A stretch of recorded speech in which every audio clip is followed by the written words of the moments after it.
വളരെ പ്രധാനപ്പെട്ട ഒരു വാർത്ത വരികയാണ്. ഒരു ഇടവേളയ്ക്ക് ശേഷം ഇറാൻ ഇസ്രയേൽ ആക്രമണത്തിൻ്റെ സാധ്യതകൾ വീണ്ടും വർദ്ധിച്ചിരിക്കുന്നു. ഏത് നിമിഷവും ഇറാൻ ആക്രമിക്കപ്പെട്ടേക്കാം എന്ന സൂചനകൾ പുറത്തു വരികയാണ്. ഇസ്രയേൽ സൈന്യം അതിൻ്റെ സാധ്യതകൾ പരിശോധിച്ചു കൊണ്ടിരിക്കുകയാണ് എന്നാണ് ഇസ്രയേൽ ഡിഫൻസ് ഫോഴ്സുമായി ബന്ധപ്പെട്ട കേന്ദ്രങ്ങളിൽ നിന്നും ലഭിക്കുന്ന വിവരങ്ങളിൽ എല്ലാം പറയുന്നത്.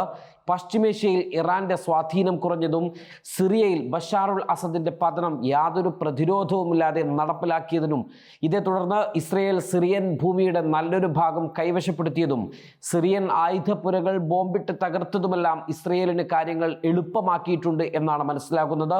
അപ്രതീക്ഷിതമായ ഈ തിരിച്ചടിയുടെ സാഹചര്യത്തിൽ പകച്ചിരിക്കുന്ന ഇറാന്റെ ആണവ കേന്ദ്രങ്ങൾ അപ്രതീക്ഷിതമായി തന്നെ ആക്രമിച്ചുകൊണ്ട് ഇറാന്റെ പതനവും എളുപ്പമാക്കാം എന്നാണ് ഇസ്രയേലിന്റെ പദ്ധതികൾ. ആ പദ്ധതികളാണ് അണിയറയിൽ ഒരുങ്ങിക്കൊണ്ടിരിക്കുന്നത്. കഴിഞ്ഞൊരു വാർത്തയിൽ നമ്മൾ തന്നെ പറഞ്ഞിരുന്നു, ഇസ്രയേലിന്റെയും പാശ്ചാത്യ ലോബിയുടെയും അടുത്ത ലക്ഷ്യം ഒന്നുകിൽ ഇറാൻ, അല്ലെങ്കിൽ തുർക്കി, അതുമല്ലെങ്കിൽ യമൻ എന്നീ രാഷ്ട്രങ്ങൾ ആവാം എന്നായിരുന്നു.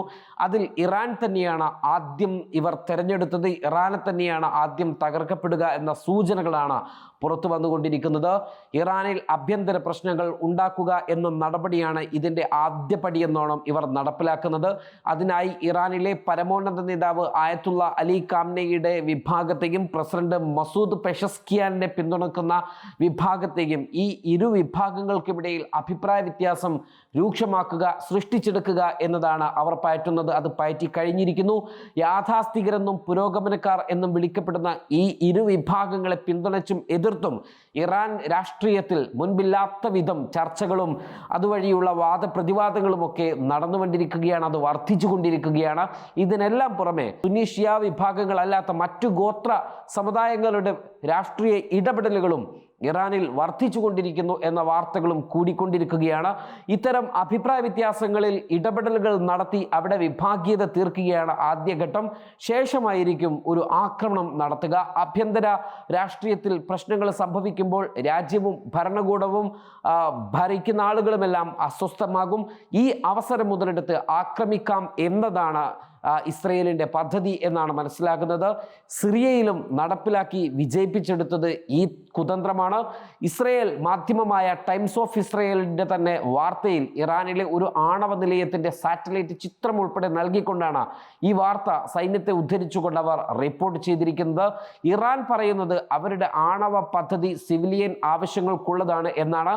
എന്നാൽ ഇറാന്റെ ഈ വാദം വെറും പുകമറയാണെന്നും ഇറാൻ ആണവ ആയുധങ്ങൾ നിർമ്മിക്കുന്നുണ്ട് എന്നുമാണ് ഇസ്രയേലും അമേരിക്കയും വിശ്വസിക്കുന്നത്. അവരത് പ്രചരിപ്പിക്കുകയും ചെയ്യുന്നു. ഈ വാദം മുൻനിർത്തിക്കൊണ്ട് തന്നെ ഇറാനെ അന്താരാഷ്ട്ര തലത്തിൽ ഇവർ ഒറ്റപ്പെടുത്തിക്കൊണ്ടിരിക്കുന്നു. ഐക്യരാഷ്ട്രസഭയിൽ ഇറാനെതിരായിട്ടുള്ള നീക്കങ്ങൾക്ക് ചുക്കാൻ പിടിച്ചുകൊണ്ടിരിക്കുന്നു. ഇത് ഇറാൻ ഇപ്പോഴും തുടരുകയാണ് എന്നും അവർ വിശ്വസിക്കുകയും പ്രചരിപ്പിക്കുകയും ചെയ്തുകൊണ്ടിരിക്കുകയാണ്. ഇറാൻ ആണവശക്തി കൈവരിക്കപ്പെട്ടാൽ ഇസ്രയേൽ നശിപ്പിക്കപ്പെടുമെന്നും 1.5 വർഷത്തിനുള്ളിൽ ഇസ്രയേലിന് നേരെ 2 തവണ ഈ ആണവ ആക്രമണങ്ങൾ അല്ലാതെ ആയിട്ട് പോലും വലിയ തോതിലുള്ള മിസൈൽ ആക്രമണങ്ങൾ ഇസ്രയേലിനെതിരെ ഇറാൻ നടത്തിയതായും ഇസ്രയേൽ വ്യക്തമാക്കിയിട്ടുണ്ട്. നമ്മളത് കണ്ടതാണ്. ഈ സാഹചര്യവും ഭീഷണിയും മറികടക്കാൻ ഇറാനെ അങ്ങോട്ട് പോയി ആക്രമിക്കുക എന്നതാണ് ഇസ്രയേലിന്റെ പുതിയ തന്ത്രം. ഇതിന് എല്ലാ സാഹചര്യങ്ങളും ഇസ്രയേലിന് ഇപ്പോൾ ഒരുങ്ങിയിരിക്കുന്നു എന്നാണ് ഇസ്രയേൽ വിശ്വസിക്കുന്നത്. നേരത്തെ ഇസ്രയേൽ ഇറാൻ ആക്രമണം നടന്നാൽ അതൊരു തുറന്ന യുദ്ധമായി വ്യാപിച്ചു കഴിഞ്ഞാൽ സിറിയയിൽ നിന്നും ഇസ്രയേലിനെതിരെ ശക്തമായ ആക്രമണങ്ങൾ പ്രോക്സി ഗ്രൂപ്പുകൾ വഴി നടത്തുക ഇറാന് സാധിക്കുമായിരുന്നു. അങ്ങനെ ഇസ്രയേലിനെ പ്രതിരോധത്തിലാക്കാൻ കഴിയുമായിരുന്നു ഇറാന്. എന്നാൽ ഇന്നതിനുള്ള ശേഷി സിറിയയിൽ ഇറാൻ ഇല്ല എന്നത് ഇറാനും അറിയാം. ഇക്കാര്യം ഇസ്രയേലിനും അമേരിക്കക്കും അറിയാം. ഈ അവസരം മനോഹരമായി ഇസ്രയേൽ ഉപയോഗപ്പെടുത്തും. ഈ സാധ്യതയാണ് ഇസ്രയേൽ മുന്നിൽ കാണുന്നത്. നിരായുധരായ സിറിയൻ സൈന്യത്തിന്റെ അഭാവം സിറിയയിൽ കടന്നു കയറി എങ്ങനെ ഏത് രീതിയിൽ ഏത് തരത്തിലുമുള്ള ആക്രമണത്തിനും ഇസ്രയേലിന് സാധിക്കും.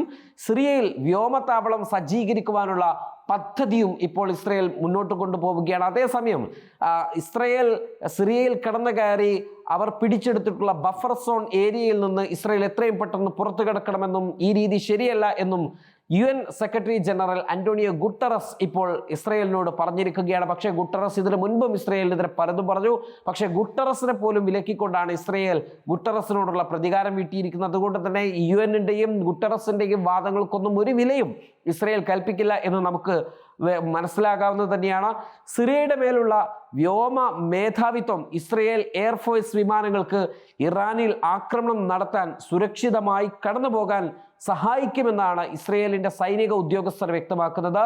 ബഷാറുൽ അസദ് ഭരണകൂടത്തിന്റെ തകർച്ചയെ തുടർന്ന് ശത്രുതാപരമായ ഘടകങ്ങളുടെ കൈകളിലേക്ക് വീഴാൻ സാധ്യതയുള്ള വിപുലമായ ആയുധങ്ങൾ, അഥവാ ബഷാറുൽ അസദ് പുറത്തു പോകുമ്പോൾ അവിടെ സൈനികരെല്ലാം തന്നെ പിരിഞ്ഞു പോകുന്ന സാഹചര്യമുണ്ടായി. ആയുധപുരങ്ങൾ അങ്ങനെ തന്നെ നിൽക്കുന്നു, നാഥനില്ലാത്ത രീതിയിൽ മുന്നോട്ട് പോകുന്നു. ഈ അവസരത്തിൽ ഈ ആയുധങ്ങൾ ഹിസ്ബുള്ളയോ മറ്റ് തീവ്രവാദ അല്ലെങ്കിൽ പ്രതിരോധ ഗ്രൂപ്പുകളൊക്കെ അവരുടെ കൈകളിലേക്ക് മാറ്റിക്കഴിഞ്ഞാൽ അത് ഇസ്രയേലിനെതിരെ നാളെ പ്രയോഗിക്കും എന്ന കൃത്യമായ ധാരണ ഇസ്രയേലിനുണ്ട്.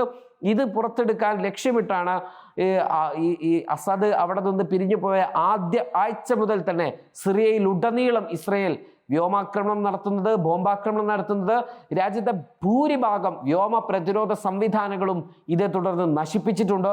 സൈന്യം പറയുന്നതനുസരിച്ച് സിറിയയിലുടനീളമുള്ള മുൻ അസദ് ഭരണകൂടത്തിന്റെ വ്യോമ പ്രതിരോധ സംവിധാനങ്ങളുടെ 86% ഇസ്രയേൽ എയർഫോഴ്സ് നശിപ്പിച്ചിട്ടുണ്ട്. ആകെ 107 പ്രത്യേക വ്യോമ പ്രതിരോധ സംവിധാനങ്ങളും മറ്റൊരു 47 റഡാറുകളും പാൻസിർ S-1 എന്ന് അറിയപ്പെടുന്ന ഹ്രസ്വ ഇടത്തരം ശ്രേണിയിലുള്ള SA-22-ന്റെ 80% ആയുധങ്ങളും നശിപ്പിച്ചിട്ടുണ്ട്. കൂടാതെ 90% Russian SA-17 medium range air defence system തകർത്തു എന്നും ഇസ്രയേൽ സേന അവകാശപ്പെടുന്നുണ്ട്. റഷ്യയുടെ സാങ്കേതിക സംവിധാനങ്ങളായിരുന്നു സിറിയ ഉപയോഗിച്ചിരുന്നത്. ഇതിൽ ഭൂരിഭാഗവും തകർത്തു. ചുരുക്കം വ്യോമ പ്രതിരോധ സംവിധാനങ്ങൾ മാത്രമാണ് അവിടെ ഇപ്പോൾ അവശേഷിക്കുന്നത്. അവയെ ഇസ്രയേൽ കാര്യമാക്കുന്നില്ല, ഗൗനിക്കുന്നില്ല എന്നാണ് IDF വ്യക്തമാക്കുന്നത്. IDF-ന്റെ ഒരു പ്രസ്താവനയിൽ പറയുന്നത് ഇങ്ങനെയാണ്: സിറിയൻ വ്യോമ പ്രതിരോധ നിര മിഡിൽ ഈസ്റ്റിലെ ഏറ്റവും ശക്തമായ ഒന്നായിരുന്നു. അതിന് ലഭിച്ച പ്രഹരം ഈ മേഖലയിലെ വ്യോമസേനയുടെ മികവിന് ഒരു സുപ്രധാന നേട്ടമാണ്. വ്യോമാക്രമണത്തിന്റെ പുതിയ സ്വാതന്ത്ര്യം ഇറാനിലെ ആക്രമണത്തിന് പുറമെ സിറിയയിൽ IAF-ന് പുതിയ അവസരങ്ങളും നൽകുന്നു എന്നുകൂടി അവർ പറയുകയാണ്. ഇങ്ങനെയൊക്കെ അവർ പറയുന്നത് ഇറാനെ കൂടുതൽ പ്രതിരോധത്തിലേക്ക് കൊണ്ടുപോവുക എന്നുള്ളതാണ്. മുൻകാലങ്ങളിൽ തലസ്ഥാനത്ത് ഇറാനുമായി ബന്ധപ്പെട്ട ലക്ഷ്യങ്ങളിൽ ആക്രമണം നടത്തുമ്പോൾ IAF നേരിട്ടത് വലിയ പ്രശ്നങ്ങളായിരുന്നു. ഡമാസ്കസിന് മുകളിലൂടെ പറക്കാൻ അവർക്ക് കഴിയുമായിരുന്നില്ല. ഇപ്പോൾ അതിന് കഴിയും. നൂതന റഷ്യൻ നിർമ്മിത വ്യോമ പ്രതിരോധ സംവിധാനങ്ങളാൽ വെടിയേറ്റ് വീഴുമെന്ന ഭയം അന്ന് അവർക്കുണ്ടായിരുന്നു. ഇന്ന് ആ ഭയമില്ലാതെ സിറിയൻ തലസ്ഥാനത്തിന് മുകളിലൂടെ തന്നെ നിരീക്ഷണ ഡ്രോണുകൾ ഇറാനിലേക്ക് അയക്കാനും IAF-ന് കഴിയും. ഇറാൻ പിന്തുണയുള്ള അസദ് ഭരണകൂടം വീഴുമ്പോൾ മുൻ ഗവൺമെന്റിന്റെ സൈന്യത്തിൽ നിന്നുള്ള നൂതന ആയുധങ്ങൾ ലെബനാനിലെ ഹിസ്ബുള്ളയിലോ മേഖലയിലെ ഇസ്രയേലിനോട് ശത്രുത പുലർത്തുന്ന മറ്റേതെങ്കിലും ഗ്രൂപ്പിലോ എത്തുന്നില്ല എന്ന് ഉറപ്പാക്കാൻ സിറിയയിൽ ഇനിയും തങ്ങളുടെ ഇടപെടൽ ഉണ്ടാകുമെന്നും ഇസ്രയേൽ വ്യക്തമാക്കിയിരിക്കുന്നു. അസദിന്റെ ഭരണം വീണ് മണിക്കൂറുകൾക്ക് ശേഷം ആരംഭിച്ച ഞായർ തിങ്കൾ ദിവസങ്ങളിലെ കടുത്ത വ്യോമാക്രമണം വ്യോമ പ്രതിരോധ സംവിധാനങ്ങൾക്ക് പുറമെ സിറിയൻ വ്യോമത്താവളങ്ങൾ, ആയുധ സംഭരണ കേന്ദ്രങ്ങൾ, ആയുധ നിർമ്മാണ കേന്ദ്രങ്ങൾ, രാസായുധ സൈറ്റുകൾ എന്നിവയെല്ലാം തന്നെ ബാധിച്ചിട്ടുണ്ട്, എന്നിവയെല്ലാം തകർത്തിട്ടുണ്ട്. ആക്രമണത്തിൽ 100 കണക്കിന് മിസൈലുകളും അനുബന്ധ സംവിധാനങ്ങളും 27 യുദ്ധവിമാനങ്ങളും SU-22-ഉം SU-24-ഉം ഉൾപ്പെടെ 24 ഹെലികോപ്റ്ററുകളും മറ്റുമൊക്കെ ഇസ്രയേൽ നശിപ്പിച്ചിട്ടുണ്ട്. ഇസ്രയേലി നാവികസേനയുടെ ആക്രമണത്തിൽ 15 സിറിയൻ നാവിക കപ്പലുകളും തകർന്നിട്ടുണ്ട്. മൊത്തം 1800 യുദ്ധോപകരണങ്ങൾ IAF-ന്റെ ആക്രമണത്തിൽ നശിപ്പിക്കപ്പെട്ടിട്ടുണ്ട്. IAF ഇതിനൊക്കെ വേണ്ടി വലിയ രീതിയിലുള്ള ആയുധങ്ങൾ ചിലവഴിച്ചു എന്നും അവർ പറയുന്നു. ഇസ്രയേലിന് അറിയാകുന്ന തന്ത്രപ്രധാനമായിട്ടുള്ള സിറിയയിലെ സൈനിക കേന്ദ്രങ്ങളിലെ മിക്കവാറും എല്ലാ സ്ഥലങ്ങളും ഇസ്രയേൽ നശിപ്പിച്ചിട്ടുണ്ട്. എന്നാൽ അസദ് ഭരണകൂടത്തിന്റെ എല്ലാ സൈനിക ശേഷികളും നശിപ്പിക്കപ്പെട്ടിട്ടില്ല എന്ന് തന്നെയാണ് IDF-ന്റെ വിലയിരുത്തൽ.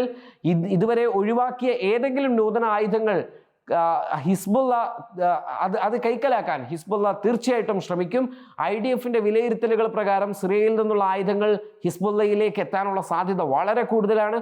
അതുകൊണ്ട് തന്നെ എല്ലാ മേഖലകളും ബോംബിട്ടിരിക്കുന്നു, എല്ലാ മേഖലകളും അടച്ചു കഴിഞ്ഞിരിക്കുന്നു.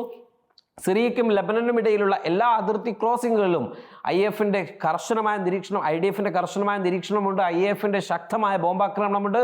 അവയിലൊന്ന് തുറന്നിരിക്കുന്നത് മസ്ന എന്ന് പറയുന്ന ഒരു പ്രവേശന കവാടം മാത്രമാണ്. അവിടേക്ക് വാഹനങ്ങൾ കടത്തിവിടുന്നില്ല, കാൽനടയാണ്. അതും തന്നെ ശക്തമായ പരിശോധനകൾക്ക് ശേഷമാണ് ആളുകളെ അങ്ങോട്ടേക്കും പരസ്പരം കടത്തിവിട്ടുകൊണ്ടിരിക്കുന്നത്. ആയുധ വിതരണത്തിനായി ഹിസ്ബുള്ള തിരികെ വരുന്നില്ല എന്ന് ഉറപ്പാക്കാൻ ക്രോസിംഗുകളിൽ നിരന്തരം നിരീക്ഷിക്കുന്നുണ്ട് എന്നും IDF അറിയിച്ചിട്ടുണ്ട്. അതേസമയം ടെഹ്റാന്റെ ബാലിസ്റ്റിക് മിസൈൽ ആക്രമണത്തിന് മറുപടിയായി ഒക്ടോബറിൽ നടത്തിയ ആക്രമണത്തിലൂടെ ഇറാന്റെ നേതൃത്വത്തിലുള്ള മുഴുവൻ അച്ചുതണ്ടിന്റെയും ലെബനനിലെയും സിറിയയിലെയും ഇറാനിലെയും ആയുധ നിർമ്മാണ ശേഷിക്ക് വലിയ പ്രഹരമാണ് ഏൽപ്പിച്ചത് എന്ന് സൈന്യം വിശ്വസിക്കുന്നുണ്ട്. ഏതായാലും അസദിന്റെ വീഴ്ചയോടെ തങ്ങളുടെ തന്ത്രപ്രധാന മേഖലകളിൽ സ്വാധീനം നഷ്ടപ്പെട്ട ഇറാൻ ഇസ്രയേലിന്റെ ഈ ആക്രമണ സാധ്യത മുൻകൂട്ടി തന്നെ കാണാൻ തന്നെയാണ് സാധ്യത. അവരുടെ സൈനിക ആയുധ ബലം വെച്ച് അവർ പ്രതിരോധിക്കുമെന്ന് ഉറപ്പ്. നേരത്തെ തന്നെ ഇസ്രയേൽ ആക്രമണം നടത്തിക്കൊണ്ടിരിക്കുമ്പോൾ, ഇസ്രയേൽ സേന ആക്രമണം നടത്തിക്കൊണ്ടിരിക്കുമ്പോൾ ഇറാന്റെ സൈന്യത്തോട് കടുത്ത ജാഗ്രത പുലർത്തണം എന്നായിരുന്നു അയത്തുള്ള അലി ഖുമൈനി പ്രസ്താവിച്ചിട്ടുണ്ടായിരുന്നത്.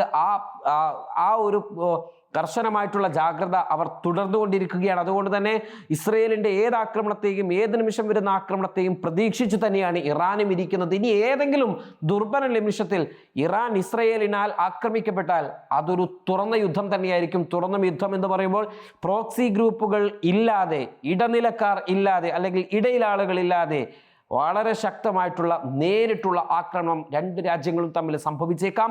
അങ്ങനെ സംഭവിക്കാതിരിക്കട്ടെ എന്ന് നമുക്ക് പ്രാർത്ഥിക്കാൻ മാത്രമേ കഴിയുള്ളൂ. Waytonikah.com, the exclusive Muslim matrimonial site.